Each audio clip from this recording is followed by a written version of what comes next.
जिन्होंने गरीबी में जन्म लिया, जो दिल के अमीर थे और दिमाग के अमीर थे, आज दुनिया से जाने के बाद भी उनके बारे में जब भी विचार आता है, सम्मान और श्रद्धा के भाव आते हैं। प्रोफेसर एपीजे अब्दुल कलाम बचपन गरीबी में गुजरा। 4 बजे उठते थे सवेरे, ट्यूशन पर जाते, नारियल बेचते, अखबार बेचते, इमली के बीज बेचते थे। अब्दुल कलाम को कभी अपनी गरीबी से किसी प्रकार का कोई दुख नहीं हुआ। उमंग थी, मैं कुछ बनूंगा। एक बार नारियल के पेड़ पर चढ़ने की कोशिश कर रहे थे। पिता ने कहा, तू चढ़, डरता क्यों है? एक दिन तो इस पेड़ की लंबाई से भी बड़ा लंबा और ऊंचा उठेगा। और हुआ।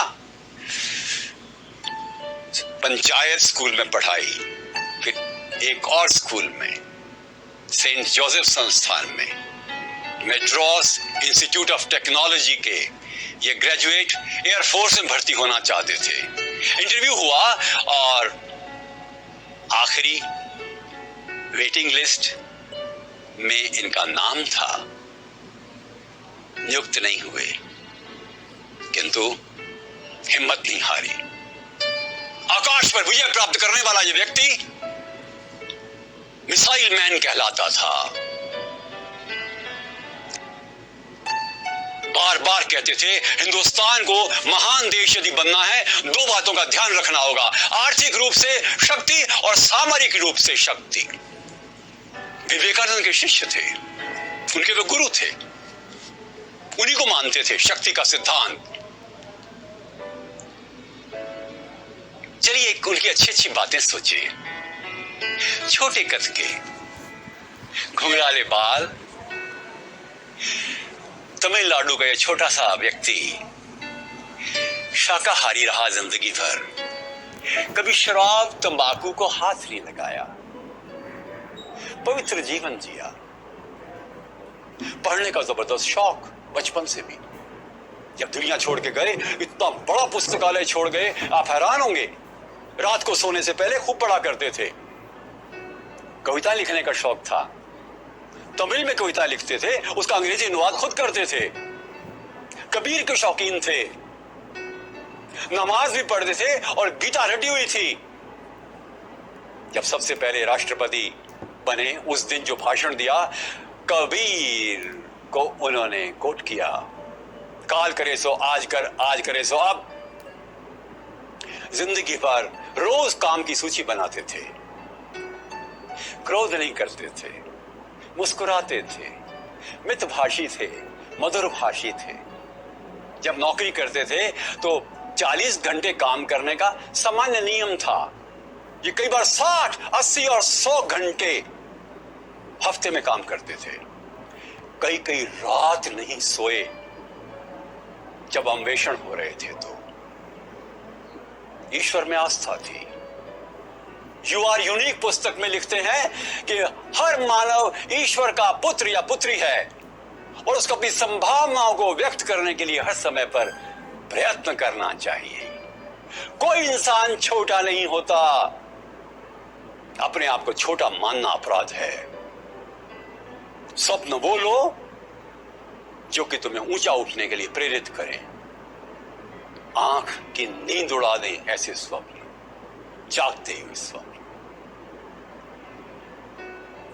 प्यार करते थे अपने पिता को, रिश्तेदारों, भाइयों को। राष्ट्रपति बने तो बहुत से लोग इनका वास्तव में जो नया वैभव था उसको देखने के लिए आए। एक एक पैसा चुका दिया सरकार को अपने खर्चे से। सरकारी खर्चे पर एक भी मेहमान नहीं। 3 दिन के लिए सरकार पैसा दे सकती थी, वो भी नहीं किया। थोड़े से कपड़े, 2 जूते,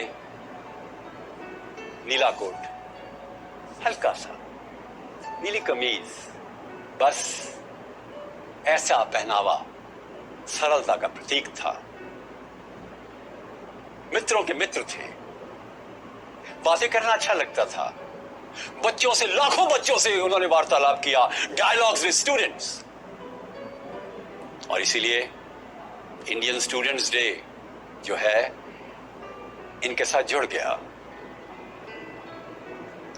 कर्म में विश्वास करते थे, राष्ट्रपति बनने के दौरान मेहनत करते थे, वैज्ञानिक अन्वेषणों में रुचि थी, और जिस दिन दुनिया से गए उसमें भाषण दे रहे थे, इस वसुंधरा को कैसे सुंदर बनाया जाए। वीणा बजाते थे, गीत गाते थे, साहित्य का रुझान था। और एक छोटी सी घटना सुनाकर अपनी बात समाप्त करूंगा। 6 जुलाई 2006 एक डॉक्टर एल के कोठारी, जो डॉक्टर DS कोठारी के सुपुत्र हैं, उन्होंने मेरे साथ उनकी याद में सेंटेनरी वॉल्यूम निकाली।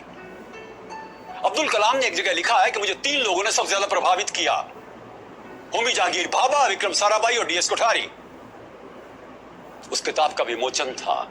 हम राष्ट्रपति भवन पहुंचे, 2:45 पहुंचे, 3 बजे मुलाकात थी। हमने प्रवेश किया, मैंने देखा कहां हैं राष्ट्रपति जी।